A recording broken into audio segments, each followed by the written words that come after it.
मान लो आप दुनिया की सबसे ऊंची बिल्डिंग बुर्ज खलीफा पर खड़े हैं और नीचे आने के लिए वहां लगी लिफ्ट की ओर जाएंगे। लेकिन ये क्या, आप जैसे ही लिफ्ट के सामने पहुंचते हैं तो देखते हैं कि वो एक धागे से लटकी हुई है और वो धागा इतना पतला है कि जिसे आप दूर से नहीं देख सकते। तो क्या आप उस लिफ्ट से नीचे उतरने के लिए तैयार होंगे? यकीनन नहीं, क्योंकि आप जानते हैं कि अगर आप उस लिफ्ट में बैठेंगे तो वो धागा टूट जाएगा और आप लिफ्ट के साथ नीचे गिरकर मर जाएंगे। लेकिन अगर मैं कहूं कि नहीं, आप नहीं मरेंगे और नॉर्मल लिफ्ट की तरह नीचे आएंगे, तो क्या आपको मेरी बातों पर यकीन होगा? नहीं, लेकिन सच में वो धागा नहीं टूटेगा, क्योंकि वो बना होगा कार्बन नैनो ट्यूब से। और ये वही मटेरियल है जिससे वैज्ञानिक धरती से अंतरिक्ष तक लिफ्ट बनाने की बात कर रहे हैं। ताजा जानकारी ये है कि जापानी कंपनी ओबियाशी कॉर्प ने स्पेस एलिवेटर को 2035 तक बनाने की बात कही है। यानी हम उस एलिवेटर को देख पाएंगे और हो सकता है कि जिंदा रहते अंतरिक्ष के दर्शन भी कर पाएंगे। हाय दोस्तों, मैं हूं शिवराम सिंह और आप देख रहे हैं रिसर्च टीवी इंडिया। दोस्तों, अगर आप इस चैनल पर नए हैं तो इसे सब्सक्राइब करना मत भूलिएगा। तो चलिए शुरू करते हैं। सोचिए कि पतले से रिबन की लंबाई उसकी मोटाई से सैकड़ों मिलियन के बराबर है। यानी कि अगर रिबन 1 मीटर लंबा है तो उसकी चौड़ाई सिर्फ 10 नैनोमीटर्स होगी, जो कि एक डीएनए हेलिक्स से थोड़ी ही ज्यादा है। अगर वो एक फुटबॉल के ग्राउंड जितना लंबा होगा तो उसकी चौड़ाई 1 माइक्रोमीटर से भी कम होगी, यानी सिर्फ उतनी जितनी हमारे रेड ब्लड सेल्स हैं। तब क्या आप अपनी जिंदगी को इतनी पतले धागे के ऊपर छोड़ सकते हैं? अगर पृथ्वी की सतह से इसके जियो स्टेशनरी ऑर्बिट को लगभग 1 लाख किलोमीटर लंबी रस्सी यानी टेथर से बांध दिया जाए तो ये इतना ही पतला होगा। इस तरह की रस्सी को अपने शरीर के वजन के साथ पार करना मुश्किल लगता है, लेकिन इंटरनेशनल एकेडमिक्स ऑफ एरोनॉटिक्स यानी IAA का कहना है कि उनके द्वारा बनाया गया ये रिबन 20 टन तक का भार उठा सकेगा। ये टेथर जियो स्टेशनरी ऑर्बिट के पार तक जाएगी और इसके दोनों तरफ से 2 मिलियन किलो के एंकर से बंधी होगी। इतनी पेलोड को अंतरिक्ष में भेजने से इंसान और अंतरिक्ष के बीच के रिश्ते हमेशा के लिए बदल जाएंगे। इससे हम इंसानों को अंतरिक्ष में जाने के लिए 10 दिन तक लग जाएंगे। 350 पेजों की दी गई रिपोर्ट में इस आइडिया को स्पेस एलिवेटर का नाम दिया गया है। इसमें प्रोजेक्ट के सभी चैलेंजेस को बेहद ही अच्छे से बताया गया था। इस प्रोजेक्ट का मेन मकसद ये था कि इसे जितनी जल्दी हो सके उतनी जल्दी बनाया जाए। अगर ये कामयाब हो जाता है तो जियो स्टेशनरी ऑर्बिट में किसी भी अंतरिक्ष यान की कॉस्ट पर किलोग्राम को $20,000 से घटाकर $500 कर देगा। ये न केवल जियो स्टेशनरी सैटेलाइट्स के लिए फायदेमंद है, बल्कि ये इतनी दूर है कि ग्रह के गुरुत्वाकर्षण को हम बेहद ही सस्ते में इस्तेमाल कर सकते हैं। मार्स पर जाने का मिशन भी इससे शुरू हो सकता है।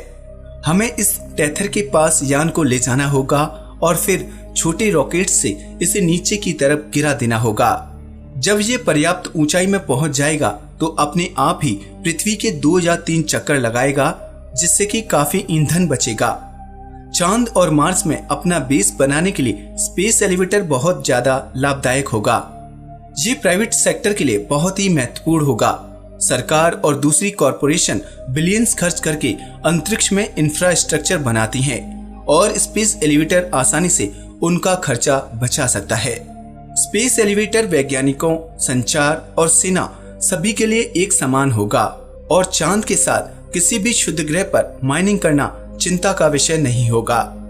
और इसके साथ ही पृथ्वी का रिसोर्स सेक्टर भी इसे बनाने में मदद कर सकेगा। बेशक ये बहुत ही महंगा और अब तक का सबसे बड़ा प्रोजेक्ट होगा, लेकिन इस स्पेस एलिवेटर में गूगल से लेकर डार्पा और एक्सॉन जैसी कंपनियां इन्वेस्ट कर सकती हैं, जिससे इसकी फंडिंग में कोई परेशानी नहीं होगी। इस रिपोर्ट में कई बातें बताई गई हैं, लेकिन इस प्रोजेक्ट में सबसे बड़ी बाधा टेथर खुद है। मटेरियल साइंस को अभी उस मेटल की खोज करनी होगी जो स्पेस एलिवेटर को बनाने के लिए पर्याप्त मजबूती, फ्लेक्सिबिलिटी और डेंसिटी प्रदान कर सके। आज मौजूद टेक्निक थोड़ी बहुत मदद तो कर रहे हैं। यूरोपियन यूनियन और जापान इसको बनाने के लिए अभी 100 किलोमीटर के मार्ग तक पहुंचे हैं, लेकिन अभी भी ये ऑर्बिट की ऊंचाई से बहुत ज्यादा दूर है। साथ ही आज के टेथर का मटेरियल इसे ज्यादा ऊंचाई नहीं दे पाएगा। IAA मौजूदा तकनीकी और कार्बन नैनो ट्यूब्स के ऊपर रिसर्च कर रही है। उनका दावा है कि 2025 तक वे इसकी शुरुआत कर लेंगे। जापान की कंपनी ओबयाशी कॉर्प ने कुछ साल पहले 2050 तक धरती से अंतरिक्ष तक एक स्पेस एलिवेटर को बनाने की बात कही थी, जिसमें वे 1000 किलोमीटर लंबा टेथर बना लेंगे। उनका कहना है कि लो अर्थ ऑर्बिट में सफलतापूर्वक इसे लगाने के बाद 1 दशक के अंदर इसके ऊपर और 1 लाख किलोमीटर ऊंचा टेथर भी बना देंगे। हालांकि ताजा अपडेट है कि अब ये कंपनी स्पेस एलिवेटर को 2035 तक बनाने की बात कह रही है। स्पेस एलिवेटर का डिजाइन बेहद ही सरल बनाया गया है। एक सुपरशिप टेथर को पृथ्वी से जोड़कर उसे सहारा देगा। इसका काउंटर वेट दूसरे छोर पर होगा, जिससे कि पूरे सिस्टम में एक सेंट्रीपिटल फोर्स से बंधा होगा। हालांकि कई लोगों ने सोचा था कि किसी उल्कापिंड या क्षुद्रग्रह को अपने काबू में कर इसे एंकर बना दिया जाए, लेकिन IAA ने बताया कि ऐसा करने के लिए पहले हमें निश्चित तौर पर वहां पर स्पेस एलिवेटर बनाना पड़ेगा। रिपोर्ट में लिखा गया है कि इसके बदले स्पेस एलिवेटर के लिए हमें अंतरिक्ष में मौजूद कूड़े को एंकर बनाना चाहिए, जो कि इस एलिवेटर को बनाने की शुरुआत करेगा। दिलचस्प बात यह है कि लगभग 1 लाख किलोमीटर लंबे टेथर का खुद का वजन इतना ज्यादा होगा कि इसे किसी काउंटरवेट की जरूरत नहीं पड़ेगी। पूरे टेथर को घुमावदार आकार में होना चाहिए और कहीं पर भी इसका किनारा नहीं होना चाहिए। अगर किनारा रह गया तो उसके टूटने के चांसेस होते हैं। इनमें मौजूद क्लाइंबर का भार नीचे की तरफ रखने के लिए इन्हें कार्बन नैनोट्यूब्स के मेटल के कंकालों के साथ घूमता रहना होगा। दोनों क्लाइंबर्स में एनर्जी 2 स्टेज में होगी। पहले में ये अपनी एनर्जी को इस तरह फेंकेगा जैसे किसी सैटेलाइट को अंतरिक्ष में भेजने वक्त लगती है, और 40 किलोमीटर के बाद इसे सौर ऊर्जा का इस्तेमाल करना होगा, जो इसे पृथ्वी के वातावरण से अच्छे से और सही सलामत निकाल दे। IAA ने अनुमान लगाया है कि पृथ्वी से स्पेस एलिवेटर में सबसे ऊंचाई में पहुंचने के लिए 7 दिन लगेंगे। लिफ्ट का केंद्र बिंदु carbon nano tube composite ribbon होगा, जो पेपर के टुकड़े के रूप में केवल कुछ सेंटीमीटर चौड़ा और पतला होगा। कार्बन नैनो ट्यूब 1991 में खोजा गया। वैज्ञानिकों का मानना है कि इससे अंतरिक्ष लिफ्ट का निर्माण किया जा सकता है।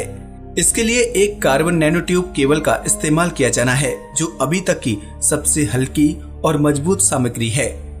कार्बन नैनो ट्यूब में स्टील की तुलना में 100 गुना अधिक क्षमता होती है और प्लास्टिक के रूप में लचीली होती है।